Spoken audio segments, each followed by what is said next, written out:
Assalamualaikum warahmatullahi wabarakatuh. Bismillahirrahmanirrahim. Alhamdulillahirabbil alamin wassalatu wassalamu ala asyrafil anbiya'i wal mursalin sayyidina wa maulana Muhammadin wa ala alihi wa sahbihi ajma'in, amma ba'du. Ya ayuhan nas usikum wa nafsi bi taqwallah faqad faza man ittaqa. Hadzal muhtaramul karam jamaah, bapak-bapak, ibu-ibu yang dirahmati Allah Subhanahu wa taala. Alhamdulillah, dengan nikmatnya, dengan karunia-Nya kita bisa melaksanakan, menunaikan kewajiban-kewajiban kita. Mudah-mudahan kita dijadikan orang yang istiqomah sampai menggapai husnul khatimah. Hadirin jamaah, bapak-bapak, ibu-ibu yang rahmati Allah SWT, kita berada pada bulan Desember, bulan dimana kalau zaman orang tua dulu itu kalau yang ber itu pasti tandanya Jember, artinya musim hujan. Bulan di mana banyak orang yang non-muslim memfitnah Allah Subhanahu wa taala, menghina Allah Subhanahu wa taala. Dan Allah sudah sindir dalam Al-Qur'an itu banyak. Sampai Allah sendiri bertanya langsung kepada nabinya, Nabi Isa alaihissalam. Atattakhiduna min duni ilahaini, apakah engkau mengatakan pada umat wahai Isa, jadikanlah saya dan ibu saya dua Tuhan selain Allah. Al-Quran sudah Allah tegaskan. Dalam hadis qudsi Allah juga berfirman, an Abi Hurairah radhiyallahu anhu qala Nabi sallallahu alaihi wasallam, qala Allah azza wa jalla, kadzdzabani ibnu Adam wa lam yakun lahu dzalik, wa syatamani wa lam yakun lahu dzalik. Allah berfirman melalui Kanjeng Nabi Muhammad SAW. Ini kalau kita cermati artinya, kadzdzabani ibnu Adam, sungguh ya, kadzdzabani telah mendustakan saya. Siapa yang mendustakan saya? Ibnu Adam, anak cucu Adam. Walam yakun lahu dzalik, padahal saya tidak seperti itu. Wasyatamani ibnu Adam, dan telah menghina saya. Siapa yang menghina Allah? Ibnu Adam, anak cucu Adam. Walam yakun lahu dzalik, dan saya tidak seperti itu. Fa'amma takdzibuhu iyaya faqauluhu lan ya'iduni kama bada'ani. Adapun kedustaan anak cucu Adam menganggap saya berdusta adalah perkataannya lan yu'iduni kama bada'ani. Mereka menganggap bahwasanya saya tidak sanggup mengembalikan bentuk mereka sebagaimana ketika di awal diciptakan.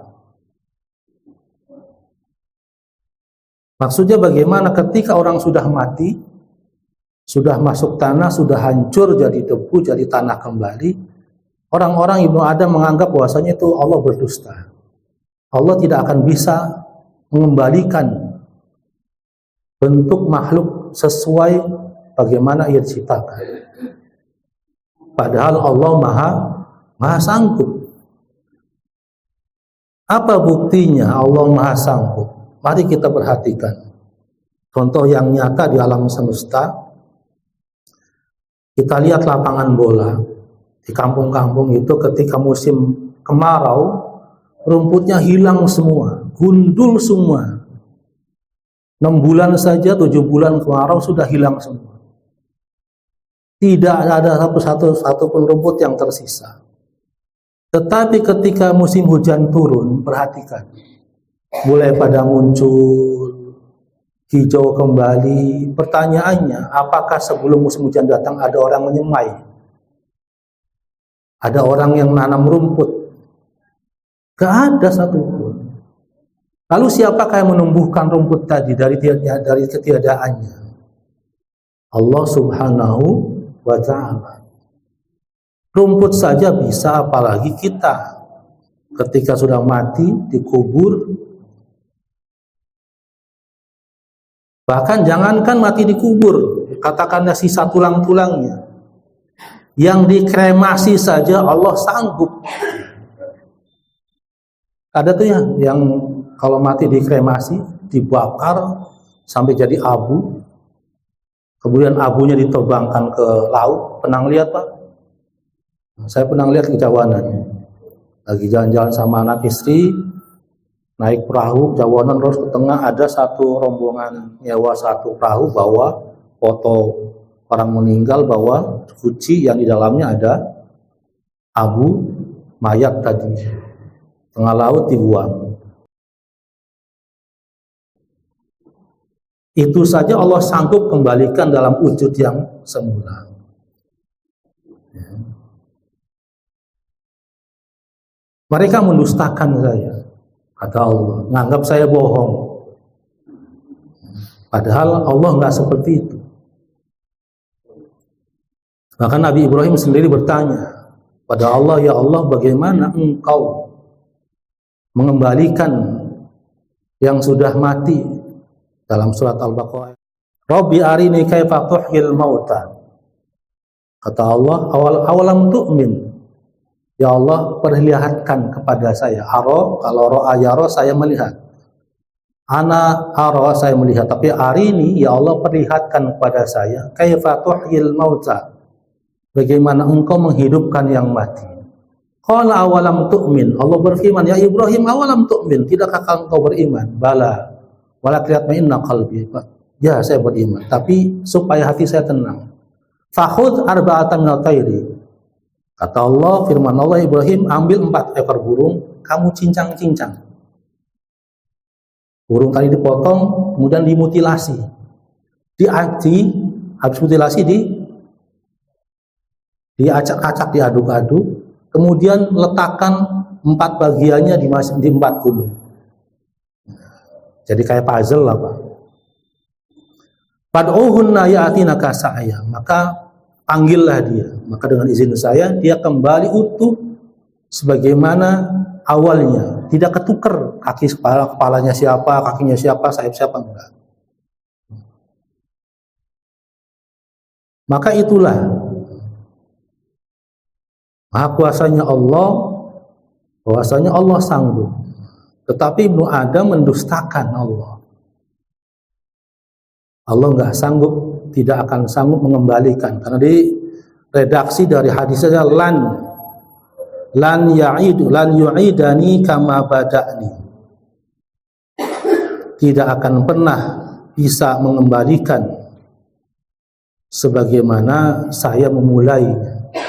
Ini orang-orang kafir yang mendustakan Allah, Allah tidak sanggup mengembalikan. Sampai dalam surat Yasin juga dikatakan begitu.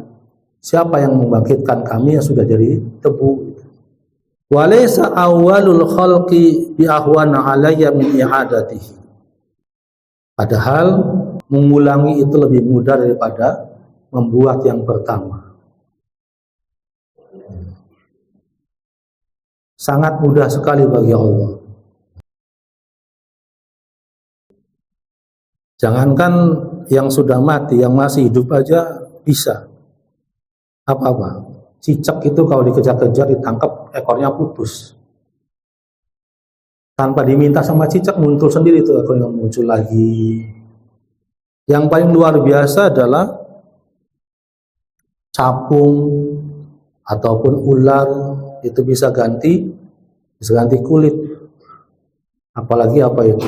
Rajungan, tahyuyu itu banyak. Luar biasa. Kemudian apa yang menghina Allah?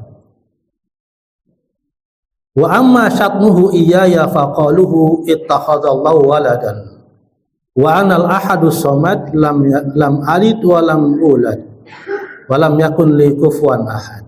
Adapun hinaan kepada saya adalah Ibnu Adam, ittakhadallahu walada, Allah mengambil seorang anak. Allah punya anak.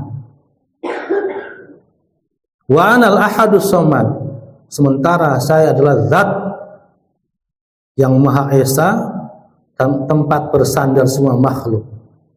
Lam alid wa lam ulad, saya tidak pernah beranak dan tidak pernah diperanakkan. Walam yakun li kufuwan ahad, dan tidak ada pun yang sanggup bisa menyerupai saya. Ya inilah bulannya. Bulan di mana Allah dihina ketika bulan Desember. Menganggap Allah punya anak. Wal'iyadzubillah.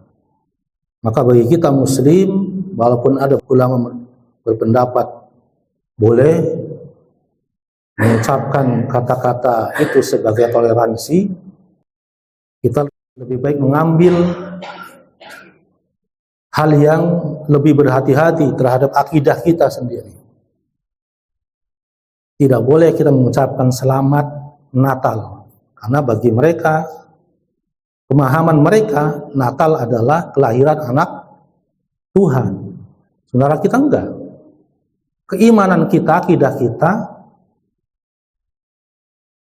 tidak ada Allah punya anak. Kalau kita mengucapkan selamat Natal, berarti sama saja mengiyakan, membenarkan apa yang mereka rayakan. Silahkan bertoleransi. Ucapkan aja selamat merayakan. Jangan sampai mengucapkan Natalnya, selamat merayakan. Bagi mereka Natal itu pengertiannya adalah hari kelahiran anak Tuhan. Sementara Allah nggak pernah punya anak. Dan kata-kata itu bisa menjadi, jangankan seperti itu, kita ngomong salah aja tentang berobat, dokter itu luar biasa hebat, bisa menyembuhkan saya, itu sudah musyrik. Karena hakikat yang menyembuhkan adalah Allah. Dengan wasilah dokter itu, alhamdulillah saya sembuh, baru betul. Maka kita dalam bertoleransi berhati-hati, ya sudah, mengucapkan selamat merayakan saja, jangan sampai diteruskan dengan kalimat selanjutnya. Kata-kata juga bisa menjerumuskan kita ke dalam perbuatan yang salah. Untuk menjaga akidah kita, menjaga keyakinan kita, kita boleh bertoleransi, tapi jangan sampai kebablasan. Maka di sini kita sebagai muslim untuk hati-hati. Maka banyak orang-orang non-muslim yang jadi mu'alaf, karena mereka berpikir,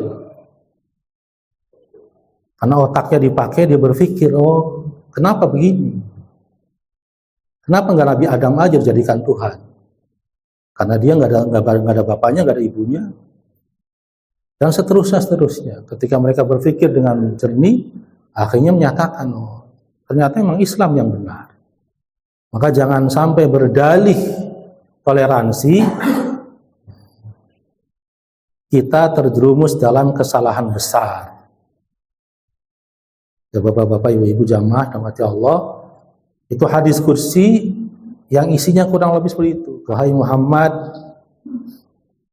anak cucu Adam mendustakan saya.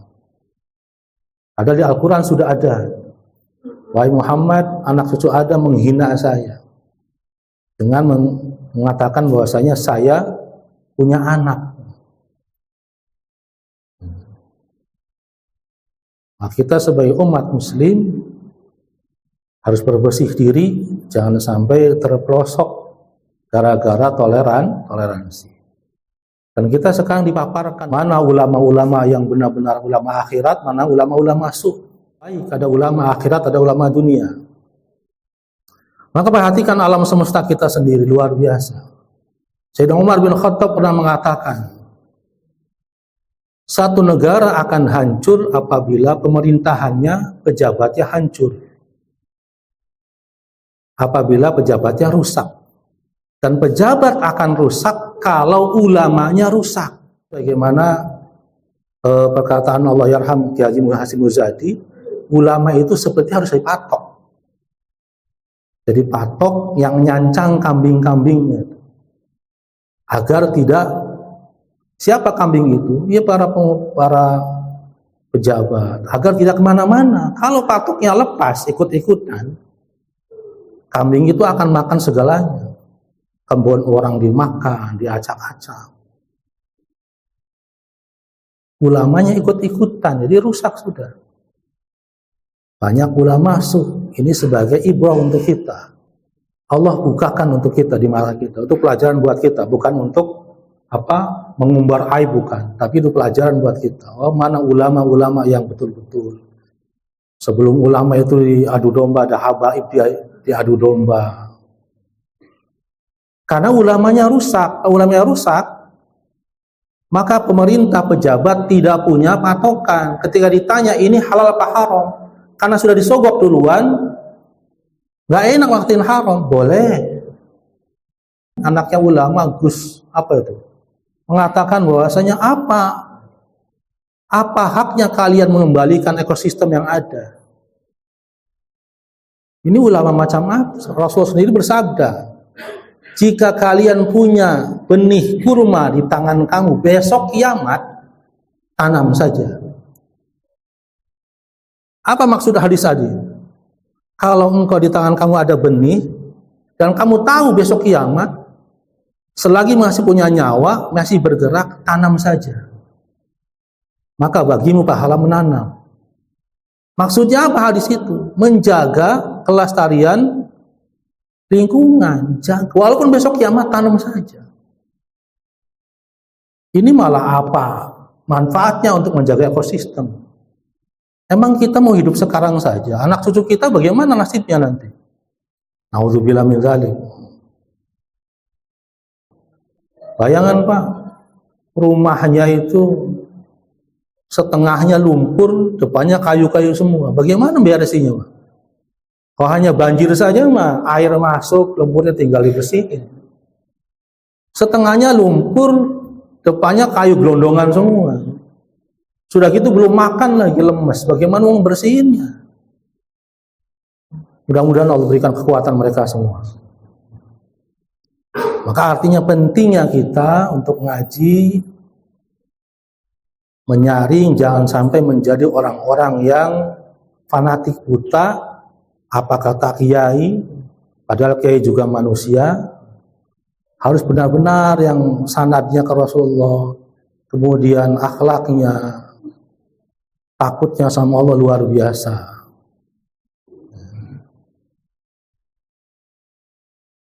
Pejabatnya hancur karena ulamanya hancur. Maka itu hadis kursi pegangan buat kita. Silahkan bertoleransi, tapi jangan sampai gara-gara kalimat kata-kata yang tidak sengaja akidah kita jadi rusak.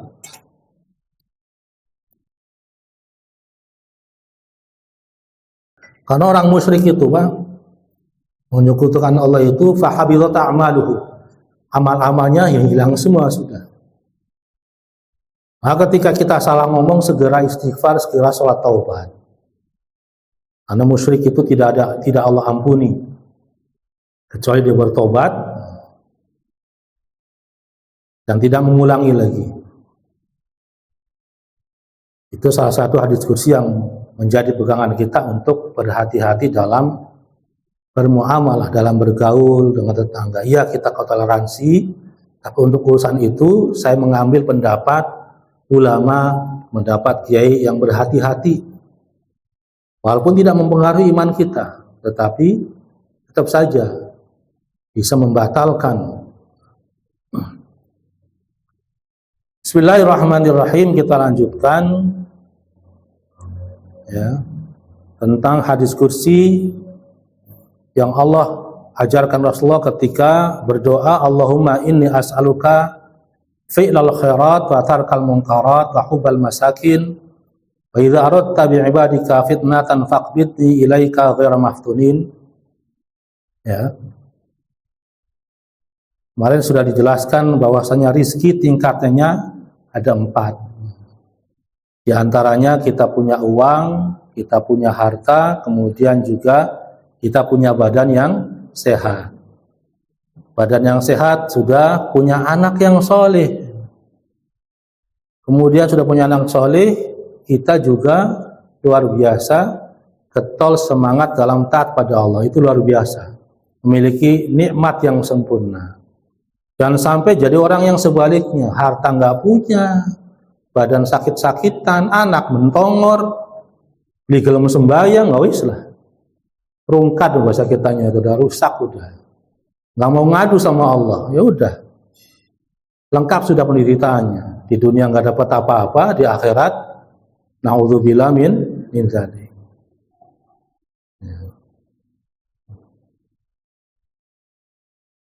Kemudian di sini ada hadis qudsi lagi, lanjutannya adalah wa auhallahu ila Adam alaihissalam arba'u khisalin fihinna jima'ul khairi laka waliwalatika. Allah berfirman, mewahyukan kepada Nabi Adam 4 perkara, yang di 4 perkara tersebut terkumpul kebaikan-kebaikan bagi Nabi Adam, waliwalidika, dan bagi anak-anaknya. Khoslatun li, 4 perkara itu, perkara pertama li itu untuk Allah, wa khoslatun laka, dan perkara kedua itu untuk kamu wahai Adam, wa khoslatun fima baini wa bainika, dan 3 perkara yang ketiga adalah perkara yang berkaitan dengan antara kamu dengan saya. Wa khoslatun fima bainaka wa baina ibadi, dan 1 perkara yang 4 itu adalah perkara antara kamu dan antara hamba-hambaku. Amal ladzi hiya li fatusaddiquni wala tusyriku bi syai'an. Adapun perkara pertama yang itu untuk saya, kata Allah, adalah fatusaddiquni, maka engkau hendaknya membenarkan saya, mempercayai saya, mengimani saya. Wala tusyriku bi syai'an, dan jangan menyekutukan saya. Ini perkara pertama, berurusan dengan Allah. Hendaknya kita menyembah Allah, jangan menyekutukannya dengan apapun. Apalagi ikut-ikutan, karena kita nggak tahu. Kalau nggak tahu bisa dimaklumi, tapi ketika tahu sudah ngaji, masih ikut-ikutan. Perkara pertama, kata Allah, itu urusannya dengan saya, adalah hendaknya engkau menyembah saya dan jangan menyekutukan saya dengan sesuatu. Wa amal lati hiya laka, dan yang perkara yang kedua adalah, yaitu bagian kamu, fa'amaluka ajzika bihi, adalah amal ibadah kamu wahai Adam. Urusan yang kedua, perkara kedua adalah amal ibadah kamu. Saya akan mengumpulkannya, menghitungnya, menyimpannya, kemudian pada saatnya ajzi bihi, saya akan membalas yang bagi kamu. Wa amal lati fima baini wa bainika, dan urusan yang ketiga, perkara yang ketiga adalah yang berkaitan dengan saya dan dengan kamu. Fa'alaika ad-du'a'u wa 'alayya al-ijabah, adalah hendaknya kamu berdoa kepada saya. Kamu wajib memohon kepada saya, berdoa. Wa 'alayya al-ijabah, dan kewajiban saya adalah mengabulkannya. Wajib itu, Pak. Ala itu artinya wajib. Alaika, wajib atas kamu, ad-du'a, berdoa. Wa 'alayya al-ijabah, dan wajib atas saya, kata Allah, mengijabah doa kamu. Jadi nggak ada doa yang tidak diijabah sama Allah. Maka rugi sekali kalau kita nggak berdoa, karena hukumnya wajib bagi Allah untuk mengabulkan, mengijabah doa kita. Bentuknya kayak apa kita nggak tahu. Kapannya apa kita nggak tahu. Hanya Allah yang tahu kayak apa ngijabah doa kita. Bisa jadi dalam bentuk diselamatkan dari musibah yang besar, bisa jadi diselamatkan anak turunan kita, bisa jadi, dan seterusnya. Pokoknya wajib bagi Allah hukumnya mengabulkan doa, mengijabah doa wajib. Maka di sini perkara yang ketiga adalah antara kita dengan Allah, yaitu kita berdoa, wajib berdoa pada Allah, maka Allah wajib mengabulkan, mengijabah doa kita. Wa amalati fima bainaka wa baina ibadi. Yang perkara yang keempat adalah yang berhubungan dengan kamu dan hamba-hamba saya. Fatashabuhum kama tuhibbu an yushibuka. Maka yang keempat ini, maka bergaulah dengan mereka sebagaimana kamu suka bergaul sebagaimana kamu suka orang itu bergaul dengan kamu dengan baik. Maksudnya adalah bergaulah dengan sesama orang dengan pergaulan yang baik sebagaimana kamu ingin dihubungi dengan orang dengan cara yang baik. Maka di sini adalah yang ketiga, yang keempat, berhubungan dengan sesama orang. Hendaknya berbuat baik, berhubungan dengan baik sebagaimana kita suka dilakukan dengan perbuatan yang baik. Ini pesannya kepada Nabi Adam, redaksinya kepada Nabi Adam. Maksudnya tujuannya adalah untuk kita semua umatnya Rasulullah SAW. Wallahu a'lam bishawab. Mohon maaf yang sebesar-besarnya, yang benar dari Allah, yang salah dari saya. Mari kita sama-sama akhiri dengan membaca doa Fathul Majlis. Subhanakallahumma bihamdika asyhadu an la ilaha illa anta astaghfiruka wa atubu ilaik. Wal 'afwu minkum. Wassalamu alaikum warahmatullahi wabarakatuh.